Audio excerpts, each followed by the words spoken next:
Har du nogensinde ønsket, at du var en anden end dig selv? At det var noget særligt? Hvor fanden blev han af? Det har jeg i hvert fald.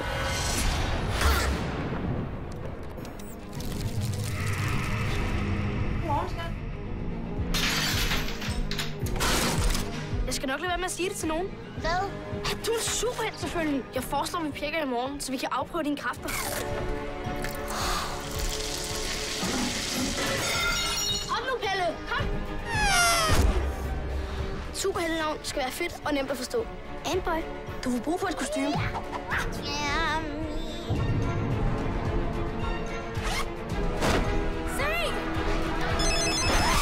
Hallo? Hej skat, det er mor. Jeg kan ikke tale lige nu, mor. Mit navn er Loppen. Og ligesom min navnefælde er jeg umulig at slippe af med. Er det ikke også dit job at redde hende? Nej. Ja. Er det ikke sådan noget superhelt, de gør? Jeg vil med. Jamen, det er jo alt for farligt. Vi ødelægger alt. Pissemyrer.